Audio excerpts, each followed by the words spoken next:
Bonjour mes amis, bonjour mes amours, bonjour mes emmerdes, bienvenue à la chaîne YouTube, Odyssey, Telegram et autres plateformes des frères Tadros. Allez-y sur ces plateformes-là avant qu'on disparaisse des grandes plateformes fascistes. Donc allez-y vite sur Telegram, Digital World Citizen. Aujourd'hui, on aborde une question super intéressante que nous réserve l'avenir et j'ai beaucoup de bonnes réponses pour vous. Et je pense que vous allez être peut-être contents et j'ai une bonne solution, je pense, pour vous tous. Bougez pas, bougez pas.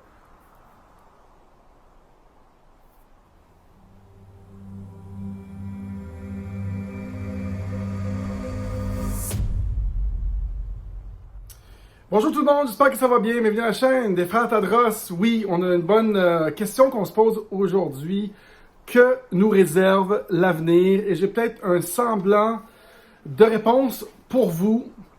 Si on regarde, en passant, je vais donner le crédit tout de suite à un type qui s'appelle Monsieur Jeff Booth, qui a écrit le film The Price of Tomorrow. Puis là, nous, on regarde la société puis on se dit, qu'est-ce qui va se passer? Mais je pense que j'ai une bonne idée.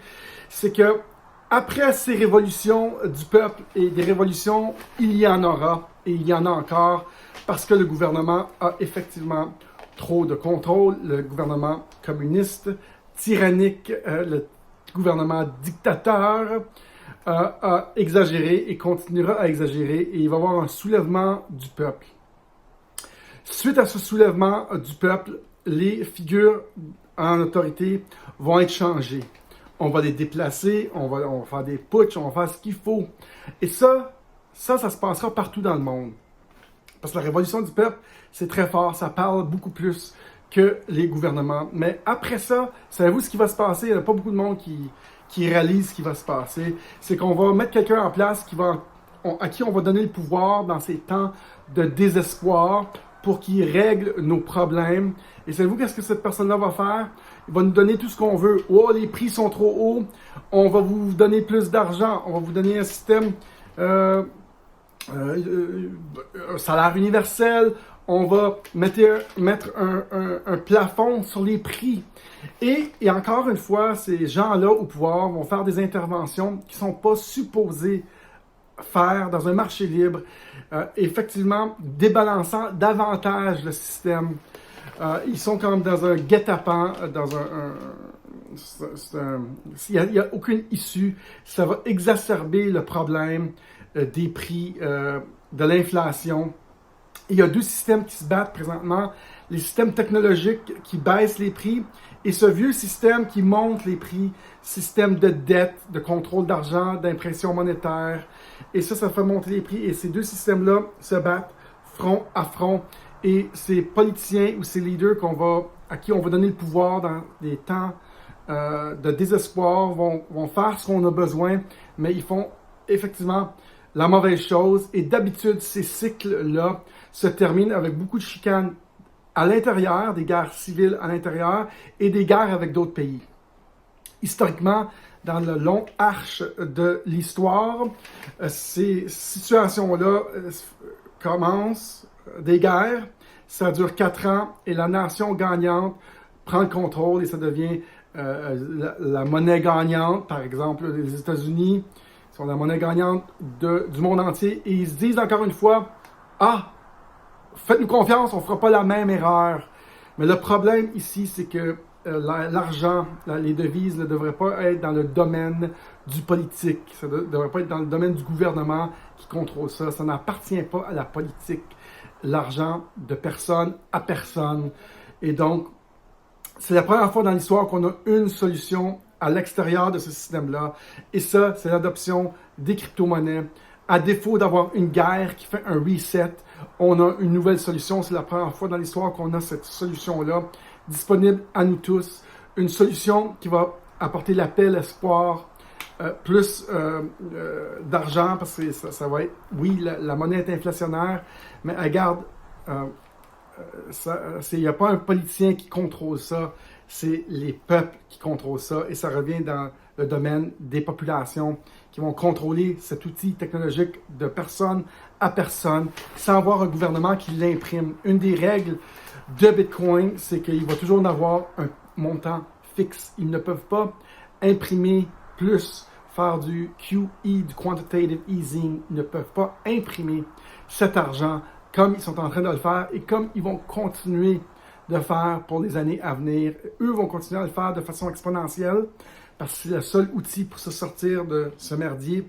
Et ce n'est pas eux qui ont la solution, c'est effectivement nous. Et on a un outil incroyable qui s'appelle Bitcoin. Adoptez-le. Commencez avec 100$, commencez avec 1%, commencez avec 10$ par semaine.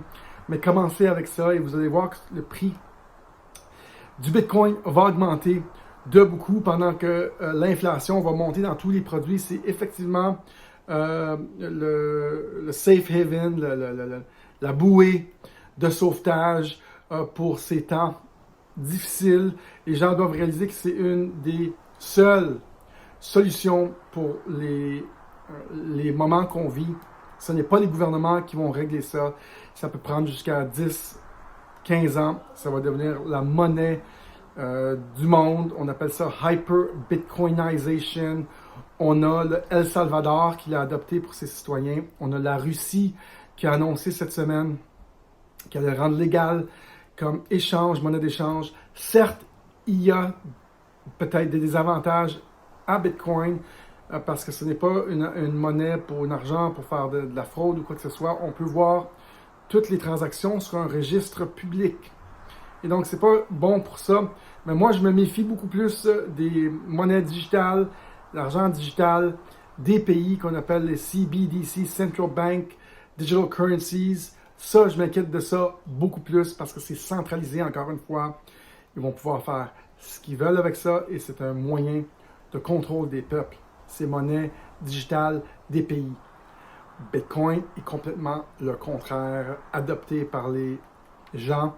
C'est maintenant adopté petit à petit par les entreprises et après 4 ou 5 ans, de plus en plus de pays vont l'adopter et ils vont créer plus de prospérité pour leur peuple, plus de liberté pour leur peuple, plus d'espoir pour leur peuple, plus de richesse pour leur peuple, jusqu'à temps que tous les pays le font.